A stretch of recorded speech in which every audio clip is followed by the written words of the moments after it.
লেভেলের সাদা পাঞ্জাবি, তার ভিতরে মুজিব ফুটি, মাথায় আবার টুপি, সব কিছু মিলিয়ে খুব ফ্যান্টাস্টিক একটা ওয়েদারে, পরিবেশে ফ্যান্টাস্টিক একটা অটোতে, এই অটোতে করে একটু আমরা ঘুরতে যাচ্ছি। মোটামুটি হচ্ছে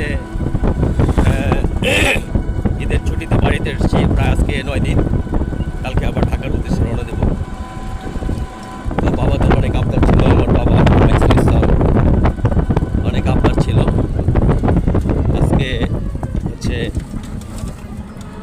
মানে একদম বিদায়ের শেষ রজনীতে, যদি অনেকটা প্যারা নিয়ে পূরণ করছি, তারপরেও করতে হবে, কারণ বাবা বলে কথা, সেই ঈদের শুরুতেই বলেছিল যে আমাদেরকে এই তারিখে হচ্ছে দূরে কোথাও ভালো একটা জায়গায় ঘুরতে নিয়ে যেতে হবে, ভালো একটা রেস্টুরেন্টে খাওয়াতে হবে, মোটামুটি একটু এনজয় করাতে হবে। আমরা একটু এনজয় করবো। আসলে অনেকটা কাজের চাপে ছিলাম, অনেকটা প্যারায় ছিলাম। আসলে যে প্যারা, আসলে এই ঈদ টাইমে মানুষ আসলে কখনোই আশা করে না। মানে জমি সংক্রান্ত বিশাল এক প্যারায়, পুলিশ নিয়ে, আমিন নিয়ে, মা কাপড় নিয়ে, সব কিছু নিয়ে আমার কেনা জায়গা সেগুলো মানুষে দখল করে ফেলেছে।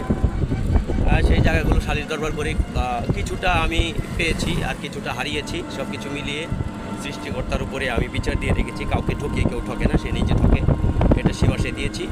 তো যাই হোক, এই শেষ দিনে আজকে বাবাদেরকে একটু এনজয় করাতে নিয়ে যাচ্ছি, একটা জায়গায় ঘুরতে নিয়ে যাচ্ছি।